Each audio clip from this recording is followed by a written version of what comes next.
windows once you go down. You must be crazy if you think that I'ma slow down. But wanna hear hi all friends, shit I am from the Bhuvanesh. ground. இன்றைக்கி வந்து வாழ்க்கையில் பணக்காரனாக ஆகணும்னு ஆசை இருக்குது. ஆனால் அதுக்காக நம்ம முயற்சி செய்கிறோமாங்கிறது தான் இது கேள்விக்குறியாக இருக்குது. முயற்சி செய்யணும்னா நான் பணக்காரன் ஆகணும் அப்படின்ட்டு பணக்காரன் கார் வாங்கியிருக்கான், நானும் கார் வாங்கணும், வீடு வாங்கியிருக்கான், நானும் வீடு வச்சுருக்கான், நானும் வீடு வாங்கணும், அப்படி தான் ஓடுதோமே தவிர, ஆனால் அவன் வந்து இதனால் வீடு வாங்கினான், இதனால் கார் வாங்கினான் அப்படிங்கிற சிந்தனை இல்லை எல்லார்ட்டையும். பொதுவாக அந்த சிந்தனை, அதாவது money management and time management இருந்தாலே வாழ்க்கையில் நீங்கள் சக்ஸஸ் ஆகலாம். மெயினாக அந்த டைம் மேனேஜ்மெண்ட், இந்த நேரத்தில் இந்தந்த இதை டாஸ்க், அதாவது நீங்கள் ஒரு பிளான் வச்சுருப்பீங்க, அந்த பிளான் படி கரெக்டாக முடிச்சுட்டு அந்த நீங்கள் வந்து ஒரு குறிப்பிட்ட அளவு தான் பணம் வச்சுருப்பீங்க. அந்த பொதுவாக சொன்னால் நான் சொல்கிறேன்ட்டு அந்த பணத்தை வச்சு இப்போ என்கிட்ட ஒரு 1000 இருக்குன்னா அந்த 1000 வச்சு இந்த மாதத்தை நான் எப்படி ஓட்டணும், இந்த மாதத்தை நான் எப்படி ஓட்டணுங்கிறத விட இந்த மாதத்தில் எப்படி நான் அந்த பணத்தை வச்சு நான் மேனேஜ் பண்ணணும் அப்படிங்கிறது தான் இப்போ மெயினாக இருக்குது. அதே மாதிரி நீங்கள் டைம் மேனேஜ்மெண்ட் அண்ட் மணி மேனேஜ்மெண்ட்டில் இருந்தீங்கன்னா வாழ்க்கையில் ஒரு நல்ல சக்ஸஸ் எடுத்து வரலாம். அதுக்கடுத்து வந்து short term goal and long term கோல்னு ஒன்று உண்டு. நீங்கள் லாங் டேர்ம் கோல்னா என்னென்னு பார்த்தோம்னா பெரிய லெவலில் பிஸ்னஸாக இருக்கட்டும், பெரிய லெவலில் பிஸ்னஸ் சம்திங் அந்த மாதிரி பணம் வந்து அதிகமாக புழங்கக்கூடியது, அந்த மாதிரி நீங்கள் வேலைக்கு போனோம்னா ஃபஸ்ட்டு ஷார்ட் டேர்ம் கோலை முடிச்சுட்டு அடுத்து வந்து நீங்கள் லாங் டேர்ம் கோல் போகணும். ஏன் அதை சொல்கிறோம்னா, இப்போது வந்து பிஸ்னஸ் நீங்கள் பண்ணுறீங்கன்னா பிஸ்னஸ்ஸுங்கிறது பொதுவாக பார்த்தோம்னா லாபம் வரும், சில நேரம் நஷ்டம் வரும், அதான் பிஸ்னஸ்ஸு.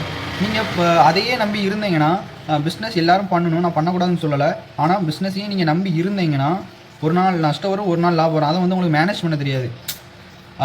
அதுக்கு வந்து நம்ம என்ன ஃபஸ்ட்டு செய்யணும்னா ஷார்ட் டேர்ம் கோல்னால் ஒரு பேசிவ் இன்கம்குள்ளே வரணும். அதாவது ஒரு ஜாப்பாக இருக்கட்டும், எந்த விதமான இதனால் இருக்கட்டும், ஜாப்ஸ் அண்டு உங்களுக்கு பிடிச்ச ஏதாச்சும் ஒரு வேலையாக இருக்கட்டும், பேசிவ் இன்கம்குள்ளே வந்துட்டு அதுக்கடுத்து பிஸ்னஸ் நீங்கள் ஸ்டார்ட் பண்ணிங்கன்னா உங்களை அடிச்சுக்க ஆளே இல்லை. அது ஏன் சொல்கிறேன்னா, இப்போ நீங்கள் பிஸ்னஸில் வந்து நீங்கள் அடி வாங்கிட்டுனா கூட அதாவது பேசிவ் இன்கம் இதில் பைசா வருதுல, இதில் வச்சு நீங்கள் வீட்டை வந்து ஓரளவுக்கு மேனேஜ் பண்ணிக்கலாம். அதனால நான் சொல்கிறேன்னா ஃபஸ்ட்டு ஜாப்ஸ் அண்டு அடுத்து வந்து பிஸ்னஸ், ஓகேவா? இப்படி நீங்கள் பண்ணும்போது வாழ்க்கையில் வந்து பயம் இருக்காது.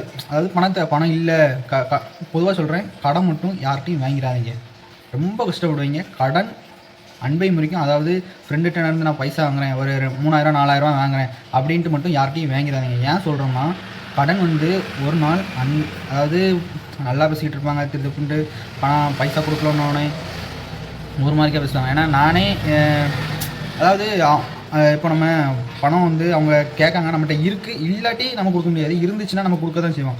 இப்போ என் பணம் இருக்குது, என் ஃப்ரெண்டு கேட்கான், அங்கேருந்து கொடுக்க தான் செய்வேன். கொடுத்துட்டேன், அவன் வந்து ஒரு டைம் கேட்க, அந்த டைமில் நான் கொடுத்துருவோம்ல அப்படின்ட்டு, அந்த டைம் வந்து சேரில் பிரச்சனை, அந்த டைமுக்கு நீ கொடு, அது தெரிய நான் மேனேஜ் பண்ணிக்கிறேன், அதாவது லைஃப்பை மேனேஜ் பண்ணிக்கிறேன், அடுத்து நான் பார்த்துக்கிறேன் அப்படின்னு சொன்னேன். அதே மாதிரிக்கா நான் பொதுவாக சொல்கிறேன், நான் யாரையும் குறிப்பிட்டு சொல்லலை. அந்த மாதிரி இருக்கும்போது அவன் வாங்குறான், சப்போஸ் அந்த டைமில் அவனால் கொடுக்க முடியலை, ஏன்னா அவனுக்கு வந்து சுச்சுவேஷன் எப்படி இருக்குன்னு தெரியாது. ஏன்னா நம்மகிட்ட பைசா வாங்குறான், அடுத்து வந்து அவனுக்கு வீட்டில் சுச்சுவேஷன் எப்படி இருக்கும், யார் என்னென்ன கேட்குறாங்களோ அந்த மாதிரிக்கு அவனுக்கு, அதாவது நிலமை அப்படி இருக்கும். அதனால் வந்து அதாவது அந்த டைம் கம்மி பண்ணவனோட அவன்கிட்ட வந்து பேசி இல்லை பணம் வாங்கினா ஒன்றும் தரல, அந்த மாதிரி இதில் மைண்டில் போயிடும். அதாவது மனசு வந்து ஒழுங்காக பேசும்போது ஒரு மாதிரி அந்த மாதிரி நினைப்பே ஒரு பைசா கொடுத்தா அந்த மாதிரிக்கே ஒரு அந்த அன்றைக்கி நான் சொல்கிறது என்னென்னா, கடன் வாங்காதீங்க, கடன் கொடுக்காதீங்க, இருக்க பணத்தை வச்சு எப்படி வந்து லைஃப்பை கொண்டு போகலாம். அதாவது இப்போ உங்கள்கிட்ட ஒரு 100 ரூபா இருக்குன்னா, இந்த 100 ரூபாயில் எப்படி மேனேஜ் பண்ணிக்கிறணும். என் ஃப்ரெண்டு நான் ஏற்கனவே ஒன்று சொல்லியிருப்பேன், சேகரன்ட்டு பணம் மேனேஜ் பண்ணதில் அவனை மாதிரி அடிச்சு கால் இல்லை, எனக்கே அவனை பற்றி பொறாமையாக இருக்கும். ஒரு 100 ரூபா தான் வச்சுருப்பான், எப்படி மேனேஜ் பண்ணுவானே தெரியாது. எனக்குலாம் ஒரு நாளைக்கு 100 ரூபா இல்லாட்டி 150 ரூபா சம்திங் ஆகும். ஏன்னா இப்படி ஆயிரும் எனக்கு, எப்படியும் பைசா எனக்கு வந்து அந்த சிக்கனை வந்து கரெக்டாக வரல. நான் அவனை பற்றி தான் நான் வந்து ஃபஸ்ட்டு பணம் மேனேஜ் பண்ணுறது எப்படி, அதாவது பணத்தை எப்படி சேர்த்து வச்சுக்கணும், எப்படி வந்து கையாளணும் அப்படிங்கிறது வந்து நான் அவனை பற்றி தான் கற்றுக்கிட்டேன். ஏன்னா வந்து அவன் வந்து கரெக்டாக அந்த ஒரு 100 ரூபா எப்படி கொண்டு போகிறான்னு எனக்கே தெரியாது. இருக்கிறத வச்சு சாப்பிட்றேன், அதான் இருக்கிறத வச்சு சாப்பிட்ணும், பறக்கிறதுக்கு ஆசைப்படக்கூடாதுங்கிறத நான் அவனை கற்றுக்கிட்டேன். அதனால வந்து இப்போ நான் நல்லாவே ஓரளவுக்கு பணத்தை வந்து மேனேஜ் பண்ணேன்னு சொல்ல முடியாது, இன்னும் கரெக்டாக இருப்பேன்றதை நான் சொல்லிக்கிறேன். ஏன்னா இன்னும் நான் கரெக்டாக இருப்பேன் ப்ராமிஸாக. ஏன்னா இப்போ வந்து அவனை பார்த்து அதாவது ஃப்ரெண்ட்ஸ், உங்களை சுற்றி உள்ளவங்க வந்து எப்படி இருக்காங்கங்கிறது வந்து உங்களை பொறுத்து தான் இருக்குது. அதாவது இப்போ எனக்கு வந்து ஒரு நல்ல ஃப்ரெண்ட்ஸ் இருக்காங்க, நல்ல ஒரு சர்க்கிள் இருக்குது, அதனால் வந்து நான் ஒரு நல்ல சக்ஸஸ் நோக்கி போவேங்கிறது வந்து எனக்கு நம்பிக்கை இருக்குது. அதாவது நான் சக்ஸஸை நோக்கி போவதுக்கு அவங்களும் எனக்கு ஹெல்ப் பண்ணுவாங்க. நான் கம்ஃபர்ட் ஜோனுக்குள்ளே அந்த மாதிரி நான் சொல்லலை. இருந்தாலும் எனக்கு வந்து சுற்றி உள்ளவங்க வந்து நல்லதே நினைப்பாங்க, எனக்கு நல்லது நினைக்காங்க, அதனால நான் நல்லா இருக்கேன். அதே மாதிரிக்கே உங்களை சுற்றி உள்ளவங்க வந்து உங்களை நல்லதாக நினைக்காங்களான்னு பார்த்து உங்களை சுற்றி உள்ளவங்க பழக்கத்தை வச்சுக்கோங்க. அதுக்கடுத்து வாழ்க்கையில் ஒரு நல்ல சக்ஸஸுக்கு எல்லோரும் கொண்டு போகலாம். Short term goal and long term business வரல.